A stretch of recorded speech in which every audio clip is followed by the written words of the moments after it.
Naquele tempo, Pedro aproximou-se de Jesus e perguntou: Senhor, quantas vezes devo perdoar se meu irmão pecar contra mim? Até 7 vezes. Jesus respondeu: Não te digo até 7 vezes, mas até 70 vezes 7. Porque o reino dos céus é como um rei que resolveu acertar as contas com seus empregados. Quando começou o acerto, trouxeram-lhe um que lhe devia uma enorme fortuna. Como o empregado não tivesse com que pagar, o patrão mandou que fosse vendido como escravo, junto com a mulher e os filhos e tudo o que possuía, para que pagasse a dívida. O empregado, porém, caiu aos pés do patrão e, prostrado, suplicava: Dá-me um prazo e eu te pagarei tudo. Diante disso, o patrão teve compaixão, soltou o empregado e perdoou-lhe a dívida. Ao sair dali, aquele empregado encontrou um dos seus companheiros, que lhe devia apenas 100 moedas. Ele o agarrou e começou a sufocá-lo, dizendo: Paga o que me deves. O companheiro, caindo aos seus pés, suplicava: Dá-me um prazo e eu te pagarei. Mas o empregado não quis saber disso, saiu e mandou jogá-lo na prisão, até que pagasse o que devia. Vendo o que havia acontecido, os outros empregados ficaram muito tristes. Procuraram o patrão e lhe contaram tudo. Então o patrão mandou chamá-lo e lhe disse: Empregado perverso, eu te perdoei toda a tua dívida, porque tu me suplicaste. Não devias tu também ter compaixão do teu companheiro, como eu tive compaixão de ti? O patrão indignou-se e mandou entregar aquele empregado aos torturadores, até que pagasse toda a sua dívida. É assim que o meu Pai, que está nos céus, fará convosco, se cada um não perdoar de coração o seu irmão. Palavra da salvação.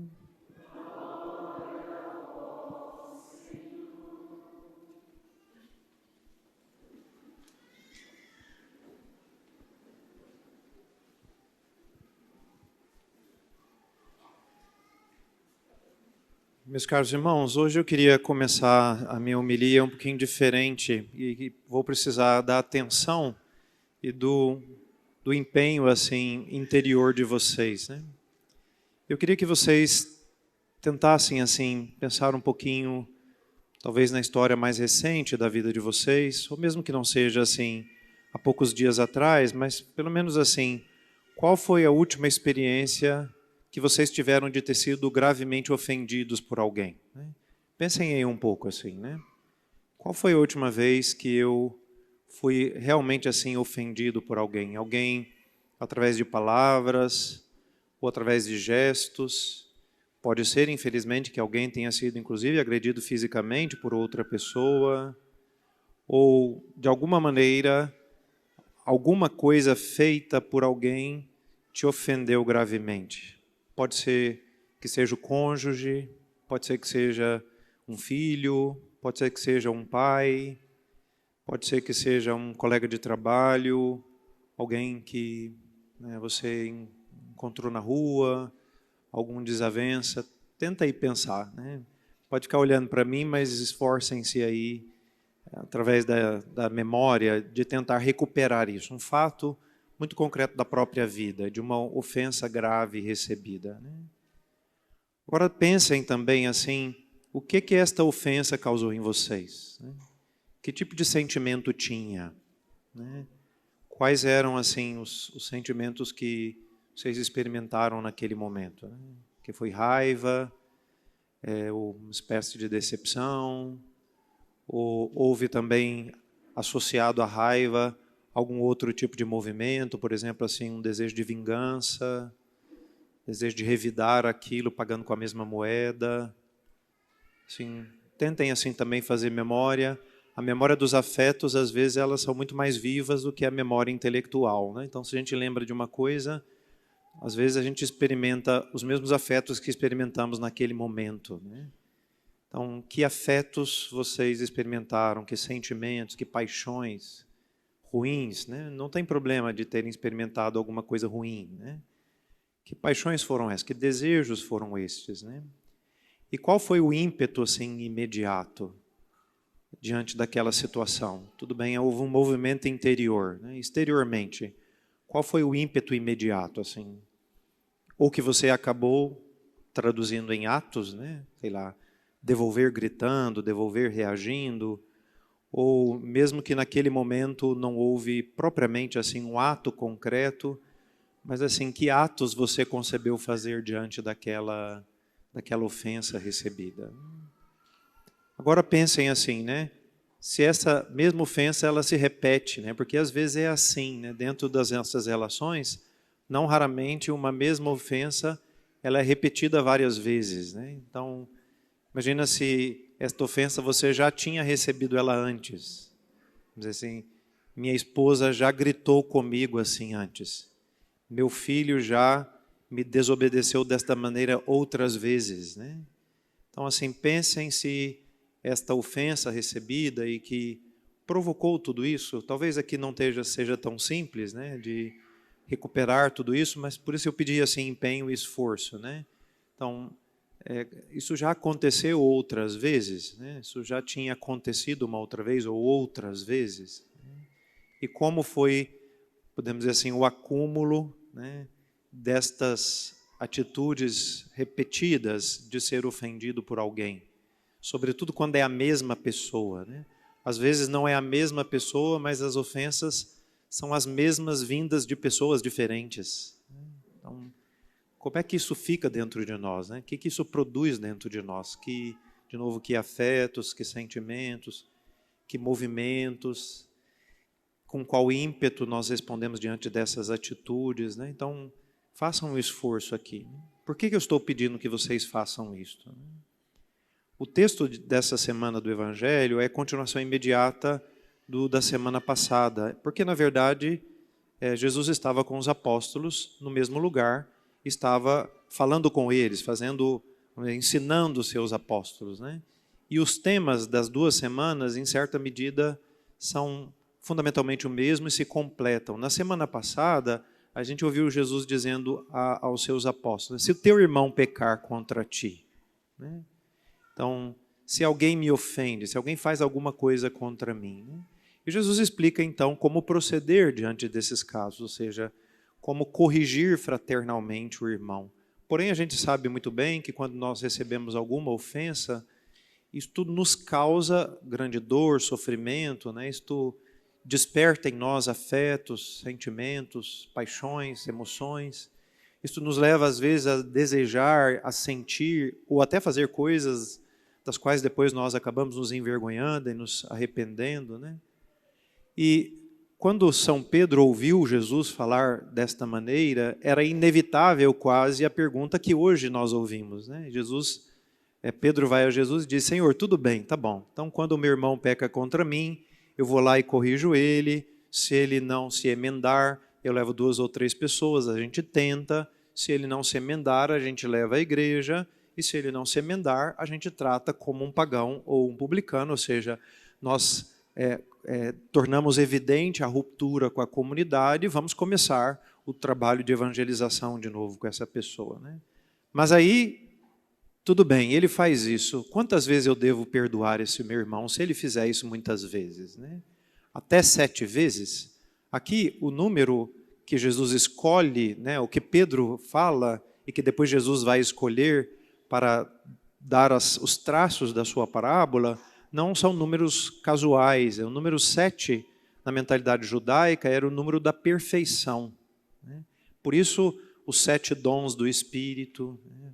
E por isso a gente vê as virtudes, as principais são em número de 7, 4 cardeais e 3 teologais, né? Então, o 7 aparece a miúde no texto bíblico. Então, São Pedro foi perguntar, né? De que maneira eu devo perdoar perfeitamente o meu irmão? O elemento numérico tinha, vamos dizer assim, significado. Então, não era só uma questão de número, mas também de perfeição, né? E por isso, Jesus, então, dá uma resposta bastante importante para Simão Pedro, né? Você não tem que perdoar só 7 vezes, mas 70 vezes 7, né? Que aqui é 7 vezes 7 vezes 10. Então, é mais ou menos como o número 144 mil dos salvos lá do Apocalipse, que é 12 vezes 12 vezes 1000, né? 144 vezes 1000, né? Então, esse uso dos números é para, uma vez que não, ao invés de dar uma explicação para dizer assim, ó, vocês têm que perdoar indefinidamente, né? Então, Jesus jogando com os números que tinham um valor simbólico e que os apóstolos entendiam muito bem, porque eram judeus, diz, não, até, não só 7 vezes, mas até 70 vezes 7, ou seja, indefinidamente. Como Jesus sabia que esta indicação feita a São Pedro era bastante exigente, e se a gente pensa, por isso eu quis começar fazendo um exercício mais da própria experiência, para que a gente tentasse entender não só assim intelectualmente, mas que a gente tivesse realmente se colocado, que a gente se colocasse realmente no lugar de Pedro, né? Naquele lugar de quem está ouvindo e de quem está entendendo muito bem, caramba, alguém me feriu, eu vou ter que perdoar quantas vezes, né? Então, Jesus faz uma palavra forte, diz uma palavra forte a Pedro, né? Perdoar indefinidamente. Então, Jesus sabia da exigência que estava fazendo aos seus apóstolos, e particularmente a Pedro, e por isso ele conta uma parábola. Eu não vou explicar toda a parábola de novo, mas eu queria só colocar em evidência 2 elementos desta parábola. O primeiro é que Jesus joga, então, com as pessoas que estão nesta parábola. Um patrão que queria acertar contas com seu servo e um servo que quer acertar contas com o outro, né? Então, aqui, as pessoas escolhidas para compor a parábola, como uma pessoa que tem grande capacidade literária, e Cristo era a própria palavra de Deus, por isso a tinha em grau perfeitíssimo, né? Escolhe bem os personagens. E depois escolhe bem como construir. Ele vai dizer que o patrão perdoa uma dívida, e esta dívida, se a gente fosse tomar do jeito que nós lemos aqui, disse que o servo devia uma enorme fortuna. O texto que literalmente lá em grego diz 30 mil talentos, que seria aproximadamente 20 mil quilos de ouro, para ter uma noção de como Jesus usa o número para hiperbolizar, né? E o segundo vai pagar, o servo deve para o outro algumas moedas de prata, que se a gente também fosse pegar o texto original, seria em torno de 32 gramas de ouro, para mostrar a discrepância que existe entre a primeira dívida e a segunda dívida. E depois, na boca dos 2 servos, Jesus coloca as mesmas palavras. Quando o patrão vai diante do seu servo, ele diz, né, tem paciência comigo, né? Tem paciência comigo e me perdoa. E o patrão, tomado de compaixão, ou seja, sabendo sofrer com aquele seu servo, lhe dá o perdão e o liberta, né? E o segundo, que ouve a mesmíssima palavra que ele tinha dito antes, porque o seu irmão pede a ele, né, tenha paciência comigo, né? E ele faz o contrário. Coloca aquele servo na prisão, que até do ponto de vista prático seria a situação mais equívoca o possível, porque como é que ele vai poder pagar a dívida estando numa prisão, né? Então, colocando-o na prisão, tornava ainda mais difícil o pagamento, mas o condena a estar aprisionado, né? E não perdoa uma dívida que era muito pequena se comparada à sua própria dívida. Esse exercício de nos colocar no lugar do ofensor, no lugar do ofendido, melhor dizendo, nos dá a perspectiva de Simão Pedro. Porém, eu queria, antes de voltar a este assunto, fazer de novo, pedir a vocês que façamos um esforço, agora o contrário, né? Pensem em todas as vezes que agora nós ofendemos alguém. Para não ser também muito genérico, pensa assim, esta semana, assim, quantas vezes esta semana eu ofendi as pessoas? Pessoas que trabalham comigo, eu fui mal educado com elas, sem educação, eu não tive paciência com quem não fez o seu trabalho direito, eu não fui capaz, por exemplo, de acolher um defeito da minha esposa, do meu esposo, dos meus filhos, dos meus pais. Eu não fui capaz de responder de uma maneira correta diante das demandas da minha vida, né? Façamos um esforço assim de quantas pessoas, agora coloquemos-nos do lado do ofensor, né? E não só isso, pensemos nisso também acumulativamente, né? Quantas vezes nós fizemos isso ao longo da nossa vida, né? Quantas vezes nós ofendemos a mesma pessoa, né? Isso, às vezes eu acompanhando as pessoas, atendendo confissão, eu escutei esse padre de novo, né? De novo. A gente sente este peso de ter feito uma coisa que a gente já tinha se arrependido dela, que a gente está se empenhando para não repeti-la, mas infelizmente a gente continua reiteradamente repetindo aquela mesma situação. E não só isto, né? Se a gente pensa que, neste caso, além de ofender estas pessoas, por causa da falta de caridade com que eu estou agindo, eu também estou ofendendo a Deus. E muitas vezes as nossas atitudes, elas também são ofensas diretas a Deus. Façamos de novo aqui um esforço, né, com a nossa memória. Quantas vezes ao longo da nossa vida nós já ofendemos a Deus? Ou diretamente, porque fizemos alguma coisa que era contrário diretamente a Ele, né? Ou mesmo indiretamente, porque desobedecendo alguns dos seus mandamentos e ofendendo as pessoas que estão à minha volta, deixando de amá-las, né, eu acabei também ofendendo em última instância ao Senhor que me pede de amar essas pessoas, né? Então, o que Jesus, na verdade, está querendo falar nesta parábola, né? Ou melhor, na verdade, o que ele está querendo falar, o que ele está querendo chamar a atenção, que a única possibilidade que nós temos de entender este perdão indefinido é se nós somos capazes de ocupar o lugar do pecador, daquele que ofende, né? Nós só somos capazes de pensar num perdão que não tem limites se nós antes já fizemos a experiência de sermos pecadores perdoados, salvos e reconciliados. E aqui é muito interessante se a gente assim entra seriamente neste ponto da meditação que Jesus nos propõe através das suas palavras, que não era sem sentido que Jesus falasse disso, porque ocupar o lugar do ofensor é muito mais no sentido assim de tomar consciência e aceitar de ocupar o lugar do ofensor, é muito mais difícil do que ocupar o lugar do ofendido. É muito mais fácil que a gente se irrite por alguma coisa feita contra nós. É muito mais fácil que a gente meça as ofensas das pessoas colocando uma lupa sobre ela, né? É muito mais fácil que a gente se faça de vítima. É muito mais fácil que a gente se sinta sempre ferido por alguma coisa dita. É muito mais difícil que a gente tome consciência, por exemplo, de ter sido rude com alguém, de ter desobedecido alguma coisa que Deus me... Ou seja, é muito mais difícil que eu ocupe aquele lugar do ofensor, porque isso coloca em primeiro lugar em xeque a nossa própria imagem pessoal, que a gente tenta, muitas vezes, ou na maioria das vezes, defender para nós mesmos e para as outras pessoas.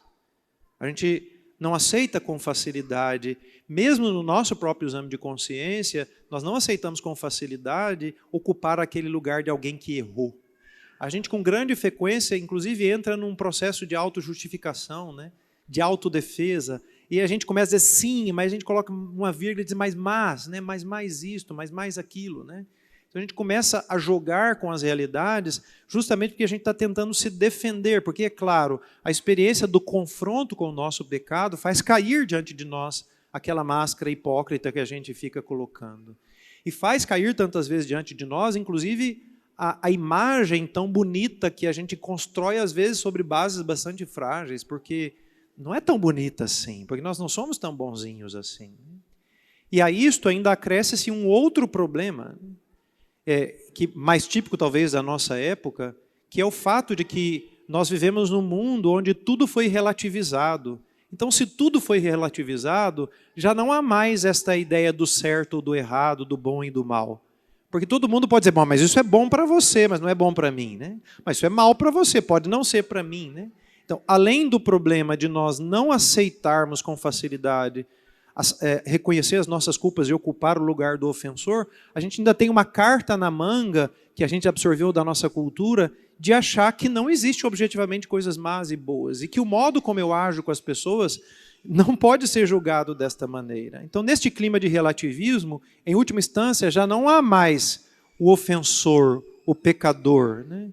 E se não há mais o ofensor e o pecador, nós não temos mais necessidade nem de perdão nem de redenção. Se nós não temos mais necessidade de perdão e de redenção, nós não temos mais necessidade de alguém que nos redime, ou seja, do Redentor e do Salvador. Por isso, com muita facilidade, Cristo vai ficando supérfluo na existência humana. Eu já não preciso mais de alguém que precise me perdoar, porque nem existe coisas a serem perdoadas. É interessante, e eu quero chamar a atenção aqui para isto acontece quando nós somos os ofensores, né? Agora, quando somos os ofendidos, nós inventamos todas as fobias do mundo para dizer que alguém está me ofendendo, né?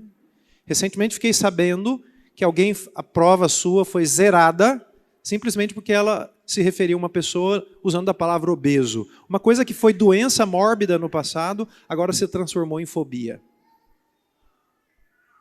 Então, quando somos nós os ofendidos, aí está tudo certo, entendeu? A gente vai levantar, criar todas as leis de proteção pessoal, nós vamos defender até o extremo que existe alguma coisa que pode ofender alguém. Agora, quando somos nós os ofensores, nós temos uma dificuldade enorme de entender que nós ocupamos aquele lugar de quem precisa de perdão e de redenção.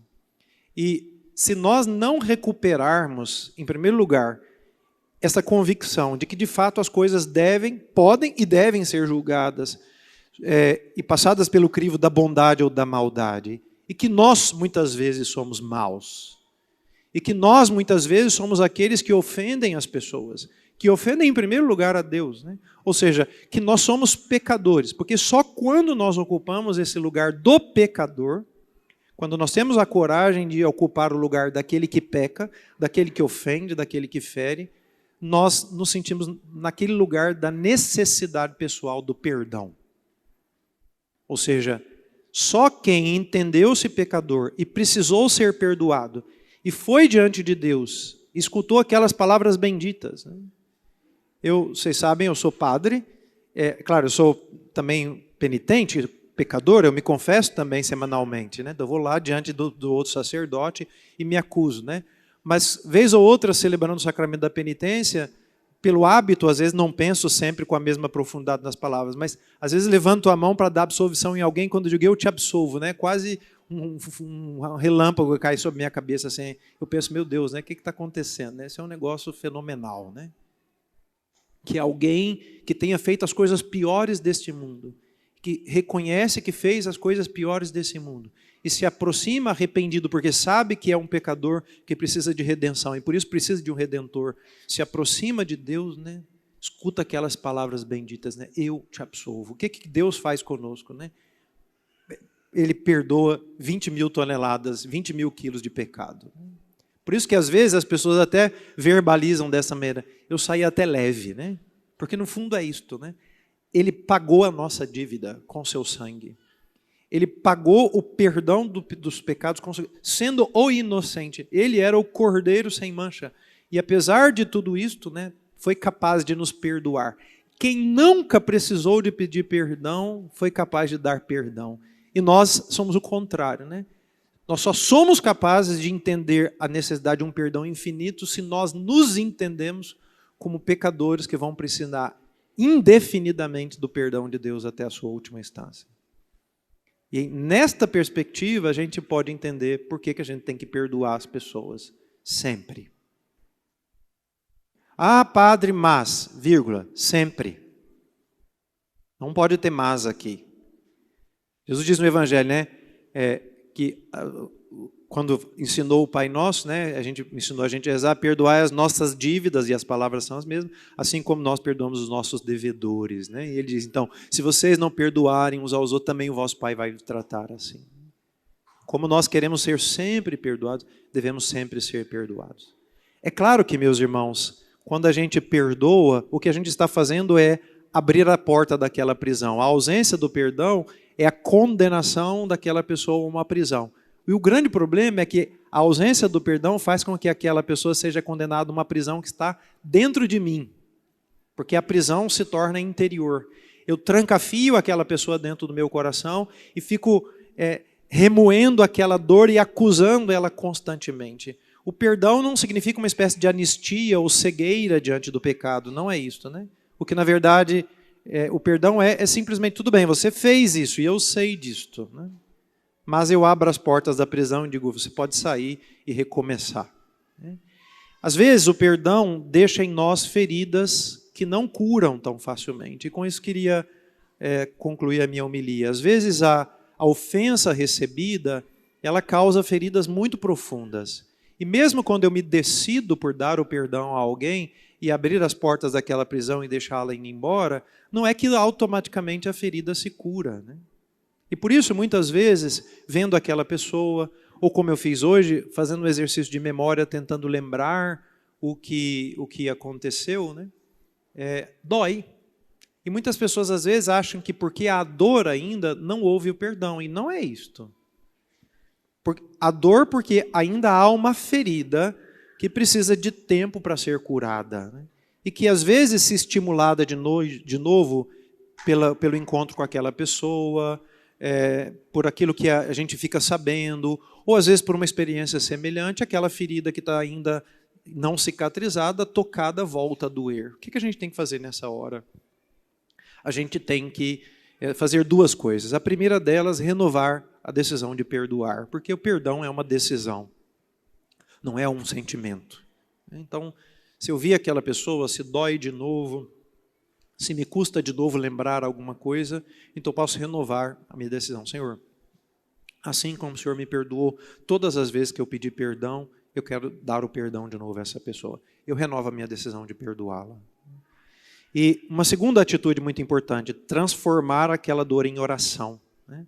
Isso é uma coisa muito bonita. Os jardineiros sabem bem transformar uma coisa que não presta em alguma coisa que faz as flores dar muito fruto, né? Então, é bom que a gente aprenda também a transformar esta dor que às vezes é muito sofrida, e podemos dizer assim, que não presta, né? Fazê-la adubo para fecundar a nossa vida e a vida dessa pessoa, converter essa dor em oração. E para terminar, eu queria fazer um convite a vocês, né? Se nós só somos capazes de perdoar se nós nos colocarmos na posição do pecador, devemos nos confessar mais. Devemos nos confessar mais. E o convite é justamente esse.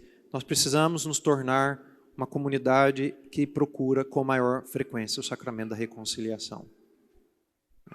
Uma comunidade de pessoas que sabem que precisam ser redimidas e que vão sempre encontrar, se sinceramente arrependidas, aquele amor que nos perdoa e nos dá a vida novamente.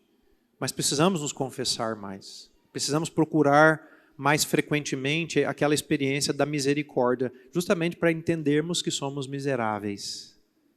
Amados infinitamente por Deus, mas miseráveis, né? E procurar fazer isso repetidamente, né? E já que estou tratando do sacramento da confissão, eu gostaria de lembrar uma coisa muito importante que nos ensina a doutrina da Igreja.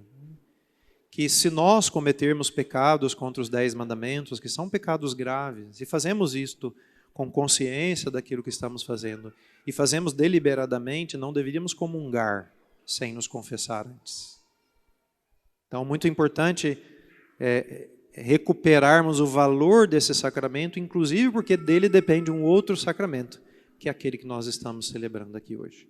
Louvado seja o nosso Senhor Jesus Cristo.